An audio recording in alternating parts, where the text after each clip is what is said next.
الله أكبر الله أكبر ما إن تمسكتم به لن تضلوا بعدي أبدا كتاب الله وسنتي. This hadith said, Rasul sallallahu alaihi wasallam, I left something for you after me. As long as you hold in it, you never go astray. The book of Allah and the sunnah of the Prophet sallallahu alaihi wasallam. This is a general statement. But when it comes to usul al-fiqh, it's called because it becomes different. And there is a different opinion. And your opinion that you take, how you connect the Quran and Sunnah as masadir al-tashri'ah, then the result will be different. Some people, they believe that, as we mentioned, Sunnah, it comes separately from the Quran, but has equal power in as a source of tashri'ah. So Quran will be one block by itself, Sunnah one block, and we take the rulings from it. Question come about what Sunnah. We don't have the question about the Quran, but we have the question about Sunnah. What's acceptable, what's not acceptable. We talked about the criteria. Some of the fuqaha, they take every hadith. We talked about the different kind of hadith. Hadith mutawatir, hadith sahih, hadith hasan, and hadith da'if. And we said, based in your decision, what hadith you're going to accept as a source of tashri'ah can be ikhtilaf. If you say, I'm going to accept every hadith, even hadith da'if. If I said, somebody else said, I'm not going to accept only hadith mutawatir and hadith sahih. Hasan and da'if, I'm not going to.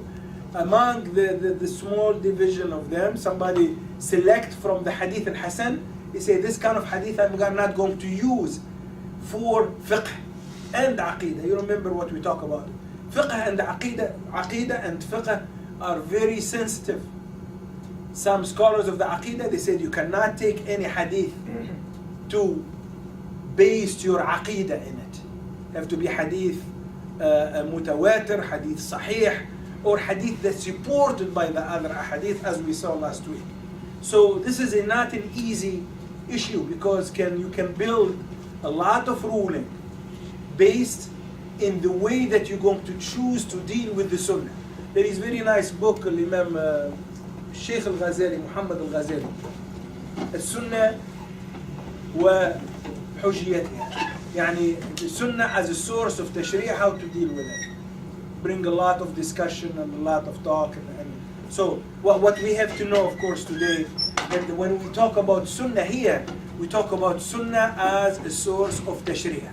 And any position that you take it regarding the sunnah is going to affect the end result, what's going to affect the fiqh. So this is why we have to be, this is one of the main usul al-fiqh, mabahith, subject of usul al-fiqh.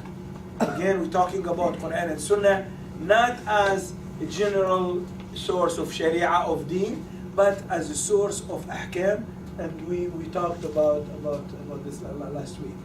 So, general deeds. Let's go through this opinion, this approach, try to understand it, and we'll go from there. Okay, so somebody volunteer to read, inshallah. Who want to? Yeah, go ahead. Sunnah, literally a way or rule or manner of acting. Technically, what has been authentically related to us on behalf of the Prophet ﷺ from his sayings, actions, and tacit approval. The approval things that the Rasul call it taqrirat. Taqrir. What's a taqrir? And sunnah, from technical definition, it's what has been authentically, of course. Very important, have to be authentic. There is thousands of hadith mawdu'a. And if you don't familiarize yourself with the hadith mawdu'a, you can mess up everything. This is why very important to familiarize yourself with the hadith al-mawdu'a. One of the great books of hadith al-mawdu'a is الشوكاني الفوائد المجموعة في الأحاديث الموضوعة. Very important book. It's one volume, has thousands of fabricated hadith.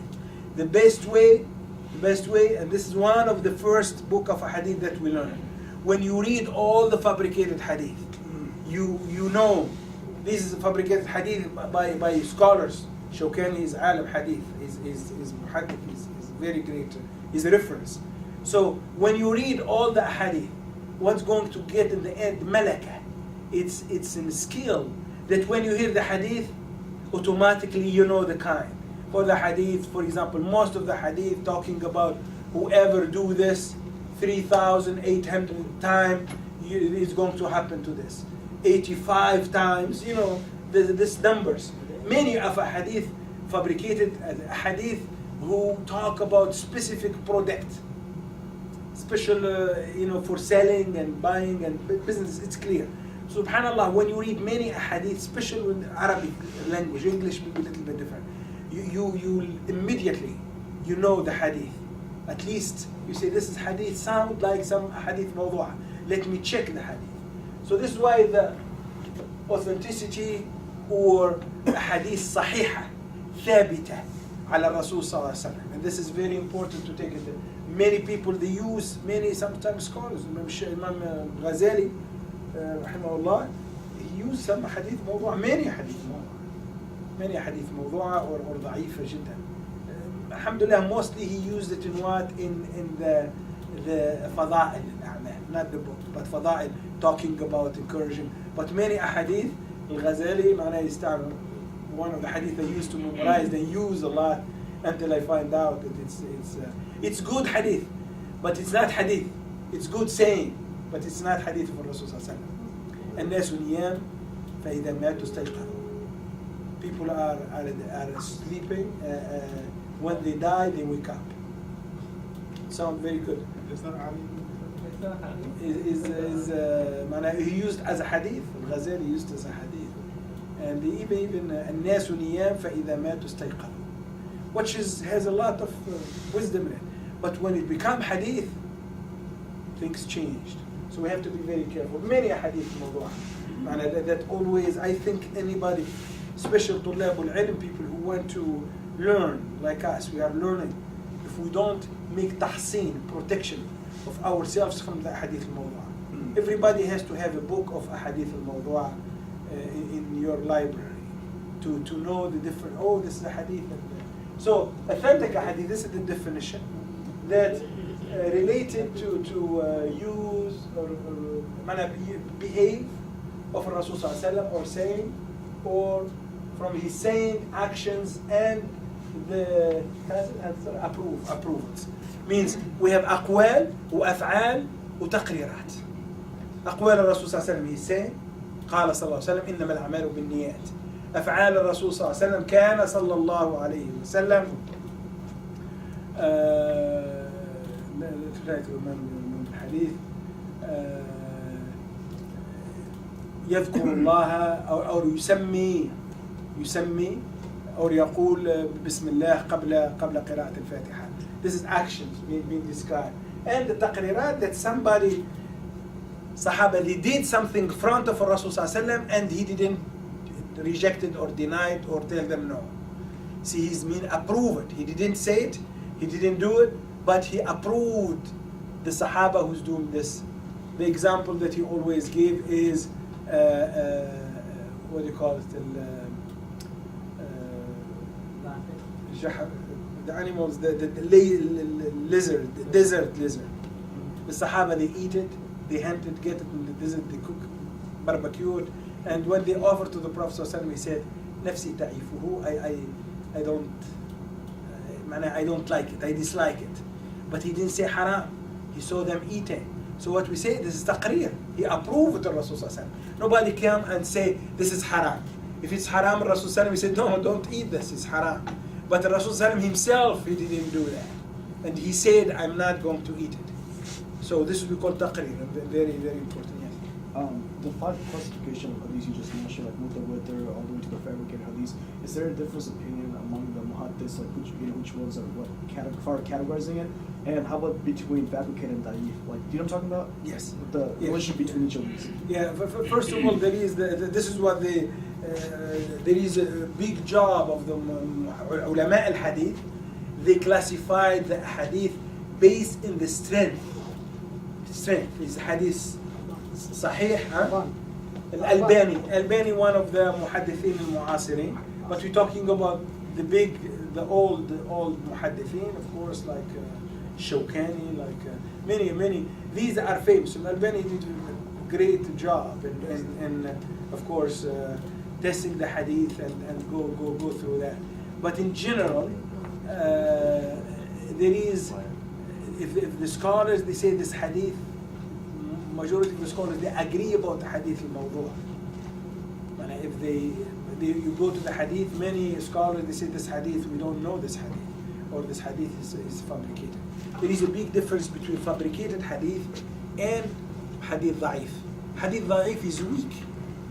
It's not fabricated. Fabricated is not hadith. When you say fabricated hadith is not hadith. Hadith da'if, big chance that it's not very strong, because there is a problem in the chain, there is problem in the matan, there is problem in the sanad, and we talked about this. But to weaken the hadith, for example, if there is hadith, somebody, brother Zuhaib, he said, I heard brother X or Y, and I hear somebody say something, but we have no strong proof that brother Zuhaib and brother Tawfiq, they met each other. Somebody was in Kufa and somebody was in Medina, and historically we don't have any proof that they met each other, so he can learn from him. We don't know. Maybe they met each other and we don't know about this. But this is what to do to the hadith. It's drop the strength of the hadith and put it weak. For example, the hadith, there is somebody who narrated, yes, has it's weakened the hadith. Somebody, he say the hadith, but one time, he's a many hadith, but one time somebody narrated that he didn't remember. He made a mistake. He remembered something in his life, remember something wrong, or he saw a story, and when he narrated, he didn't give the details. So it brings the doubt not for the chain, but to the person himself. His memory is not good. There is 100 of reasons to make the hadith weak. So, but hadith weak, we cannot say it's fabricated. Fabricated that we have proof. Who this person is famous that he lied. If somebody lied one time and he admitted, or somebody it's make all the hadith that come from this chain, they are not corrected. There is a lot of strong rules that when al-Bukhari, rahimahullah, when he decide to collect, he used methodology, very strict methodology. So he collects hundreds of thousands of hadith. He left a few thousand, 2,000 or 3,000. And why? A little bit more. So he filtration. Any doubt rejected. Any doubt rejected. Any doubt. Even though Bukhari, there is few hadith that scholars after him, they weaken the hadith. He said, I'm not going to put in my books only hadith sahih. This is why we call it Sahih al-Bukhari. But even though there is some scholars who came after him, and they brought doubt for some of the hadith of Bukhari, but without doubt, Bukhari has the most strong hadith from all the books of the hadith. These are the books of all the books of hadith. We have 6 of them. We call them sihah. The 6 that more strong than any other hadith. Sunan ibn Majah, when Nisa'i, all the 6 that we talked about in the hadith. Huh? البيهقي وداود الترمذي. The question is a very big question about this, and how far, what methodology. And some people call themselves Ahlul Hadith. Ahlul Hadith, what's the issue with Ahlul Hadith? The issue of the Ahlul Hadith, it started, these people are muhaddithin. Means the people put all their effort in what? In collecting the hadith.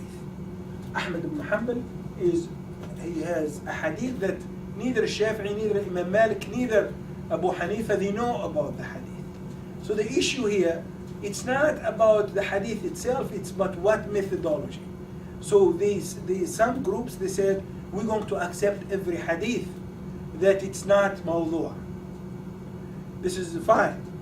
But what you're going to use in aqidah, what you're going to use in fiqh. Some people, they don't have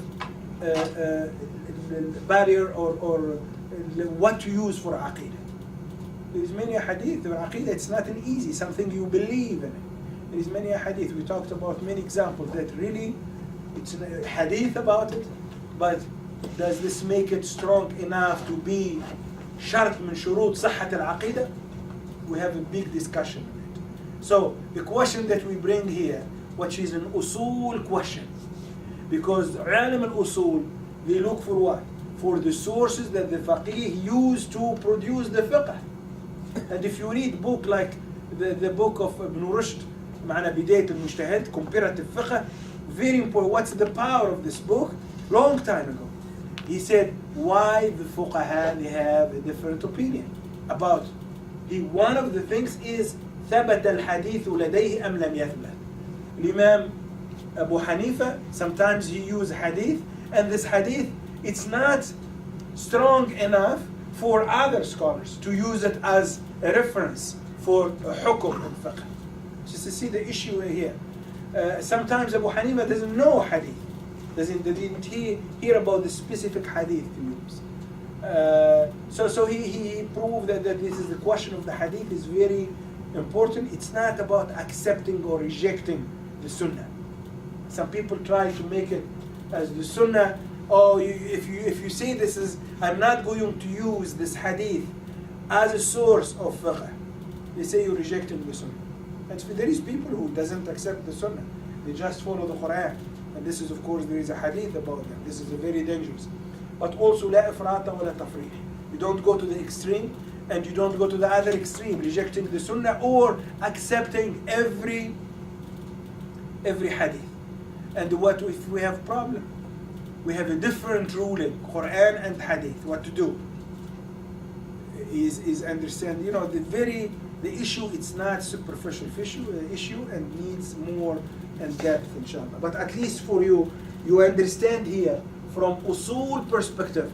When we talk about Quran and Sunnah, we don't talk about from adab or akhlaq. No, we talk about practical, and we talk about as a source of the Sharia, which is make it completely different approach. So it's not emotional. Some people, Quran and Sunnah we follow. This is, there is hadith about this. Okay, there is hadith about this. It's okay, but is every hadith you follow it? Is the hadith connected with other hadith? For example that I give it all the time, the question of raf'ul yadayn. There is hadith about raf'ul yadayn, hadith, and there is a discussion. We talk about this, brother, right? About raf'ul yadayn. Why some fuqaha accept it? Why they don't accept it? Imam Malik, he didn't accept rafa. In general, meaning that there is no raf'ul yadayn. This is raf'ul yadayn, because he saw the grandchildren of the Sahaba in Medina, they don't make raf'ul yadayn. This is what he said, and this is why the question here, what to do with this hadith? That the hadith talking about raf'ul yadayn. The Ahnaf, they have a different approach. He said, okay, it's true hadith, but when he saw raf'ul yadayn, because the hadith doesn't say the person said. We said we're going to discuss. Did you look in it or not? He said he saw him. He saw? Yeah. He said that he saw him do it regularly. It was A lot of hadith. Why the Malikis they didn't take it? This is the problem. When you see, were there other? I hear. I mean, there were other fuqaha in Medina as well who there wasn't just Imam Malik and Imam Shafi in his he writes about how some of these people who were in Medina actually had a stronger opinion, he believed, than Imam Malik. about the Rafa. About all these, about the Rafa and other things too. So he didn't only follow Imam Malik out of Medina. Shafi. I read that it's the Rajih opinion within the Maliki madhab. So it's not a mashhur, but some scholars from the Malik, they do Rafa. Could be, but the majority of the madhab, and the Ahnaf, let's talk about the Ahnaf. Ahnaf, they said the the rafa is related to specific prayers and times. Janaza, Eidain, and specific during the Hajj for تعظيم المقام, تعظيما للزمان, معنى so they have a different approach. We can go to the discussion until the morning. In the end, the question of the hadith come again, and is the hadith, how to understand the hadith, how to connect it with the other hadith. The people who lived closer to the time of the Prophet ﷺ, maybe they don't have the same amount of the hadith. Muwatta Imam Malik, he collected the hadith in his time. He's the first, one of the first books of hadith. The question that does the time make a difference? Shafi'i 150, Ahmad ibn Hanbal 50 years after that or so. Does the time make a difference or not? Does for us reading the hadith today, it's make a difference than the people who read the hadith in the first century or not? Because the environment, as the hadith, you take it out from the time and the context, can be understood in a different way. So for us, what's beneficial, for us, we know that the Sunnah and as a source of the Sharia is, and talk about it and how to use it. We can make, inshallah, either a lecture or discussion about it. If we can, Brother Ran, I told you before, if we can, read the book of Muhammad al-Ghazali. Did you read the book of Hujjiyat al-Sunnah? There's a book of Mukhtasar Bukhari. It's got quite a few hadiths about the Rafa'dan as well. Yeah, but there is a hadith about it. But why this fuqaha, they didn't take this hadith of Rafa? Well, we'll talk about it if you'd like. We make it as exercise. Well, you've read Shafi'i's Ikhtilaf al-Malik in the end of Kitab where he addresses this? Yeah, in the end of the Kitab al-Ulum, yeah. Right, about his differences with Imam Malik and Okay, yeah. how he kind of felt that Imam Malik, when he referred to something as the people of, is from the practice of people of Medina, that sometimes he didn't state his authorities, he didn't, so Shafi went out and took out the actual people in Medina where he got this from, the other scholars as well, is what Shafi was saying. So he didn't, he said that he kind of was ambiguous about where he got the sources for what he claimed it was Ahlul Medina. Amal Amal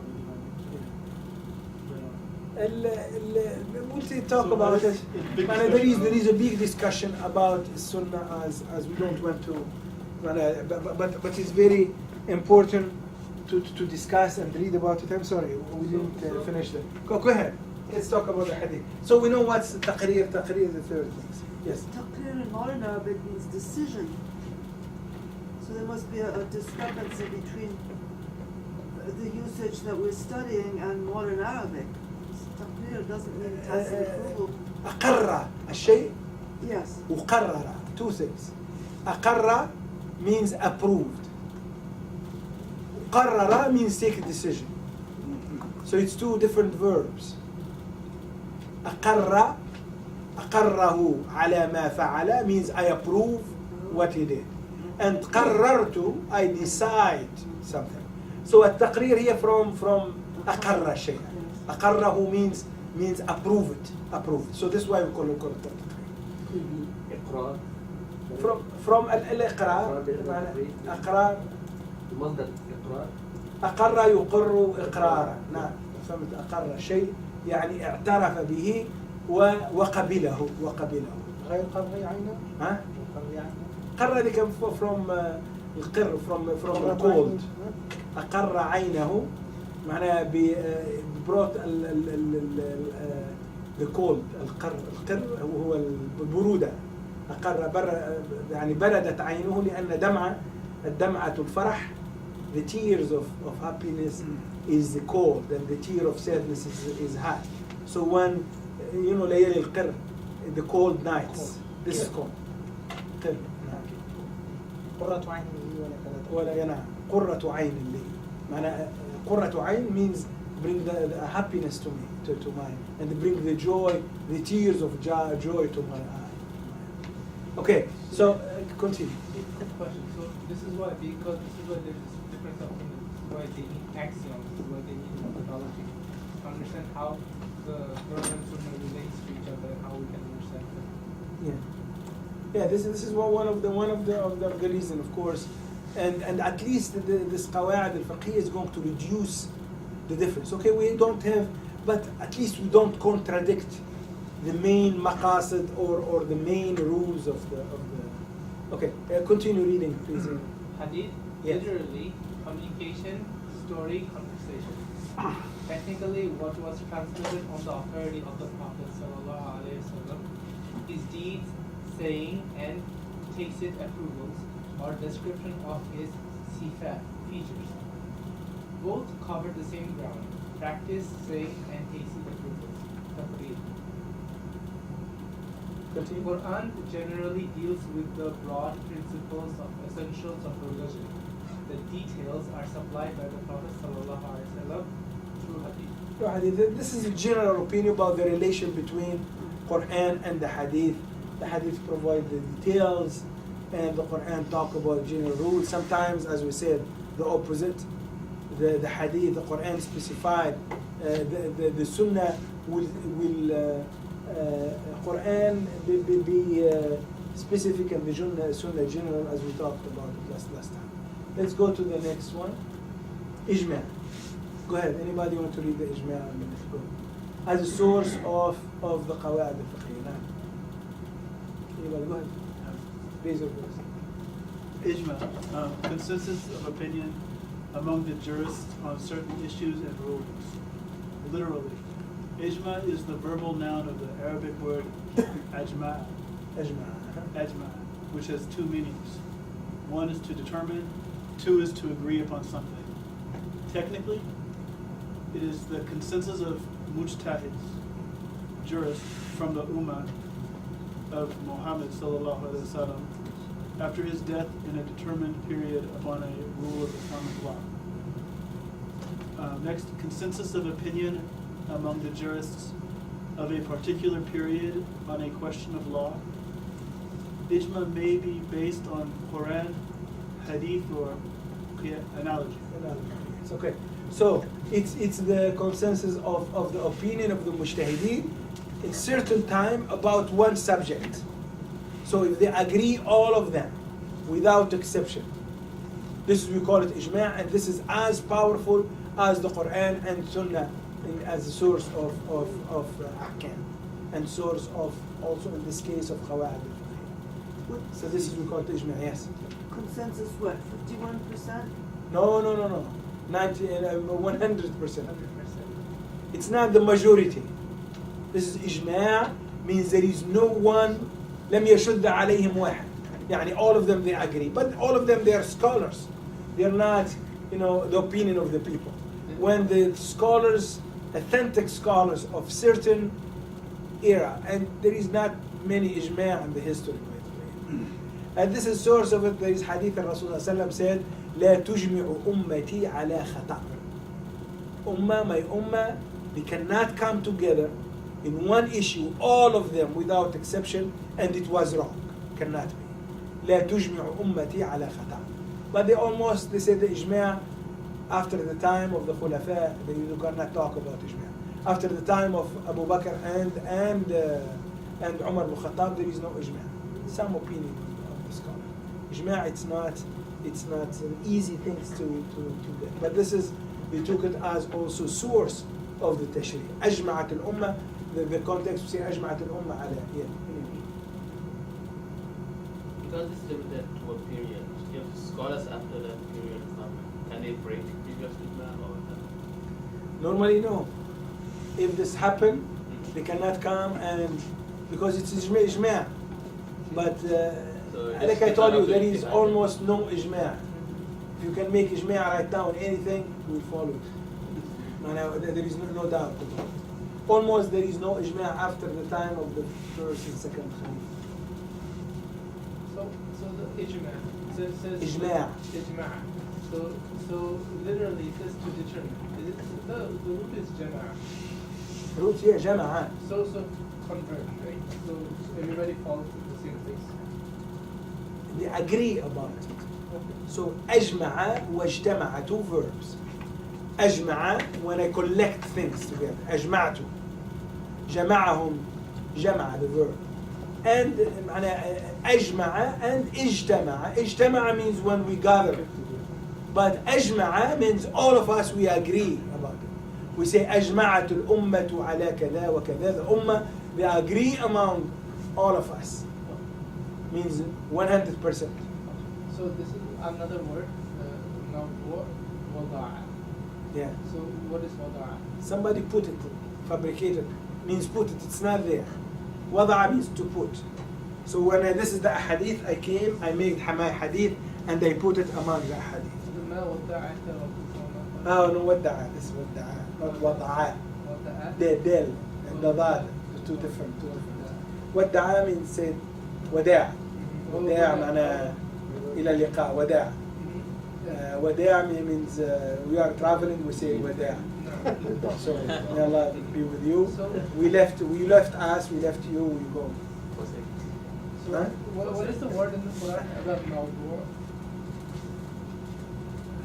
Quran, like ها؟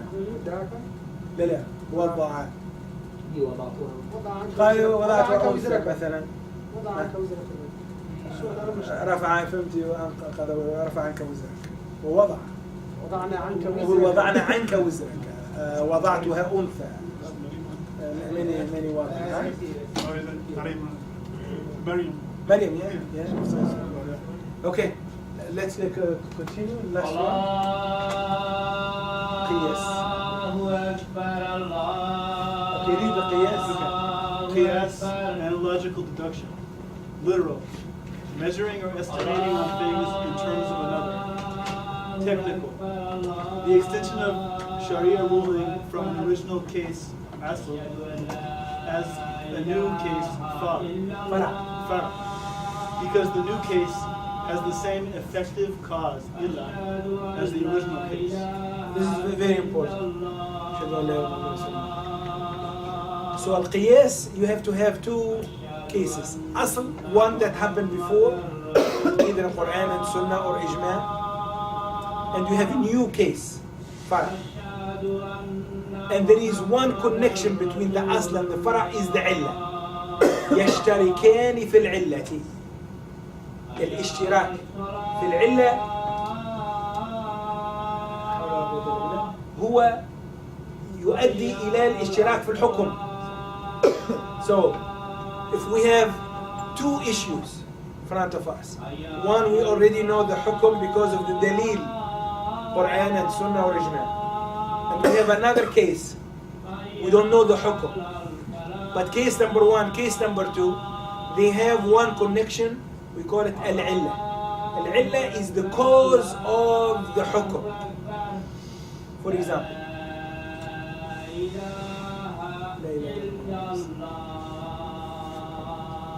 always we give example of khamr.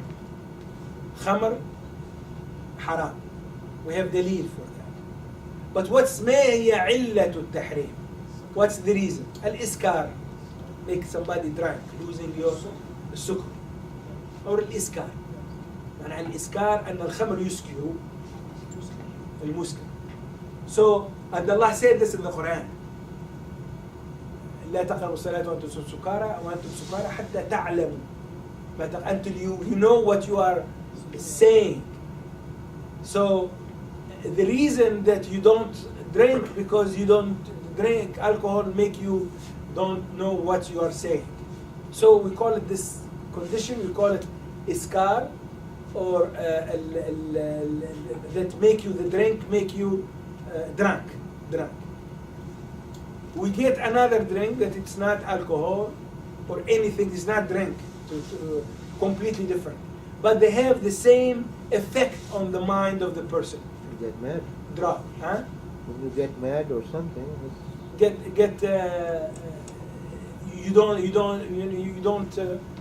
you are in a state that you don't know, you're not conscious about what you are doing. So we call this the illah. We take the illah from case number 1, asl, that we know it's we have dalil in it, we have everything. كل مسكر حرام فهمت إنما الخمر والميسر والأنصاب والأزلام رجس من عمل الشيطان فاجتنبوه. And we come to the drug, for example, marijuana or whatever, and we say, okay, we have two cases. It's a new case. What to do? Is there any connection between the two and the illah? Yeah, they have the same effect. Result, qiyas, they have the same hukm. Haram, haram. And we go like this with many other things. Or mubah, mubah. Or wajib, wajib, wajib usually. Or whatever the hukm is, the second, the fara' take the same hukm because they have the same illah. And this is what we call qiyas. Keep going then. Qiyas or analogy is resorted to in respect of problems about which there is no specific provision in the Quran or the Sunnah of the Prophet.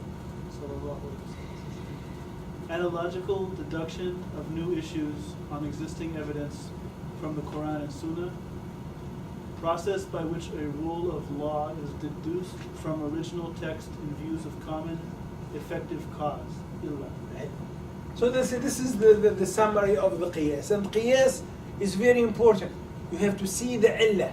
Illatul tahrim or illatul karaha or illat. We don't need illat ibaha.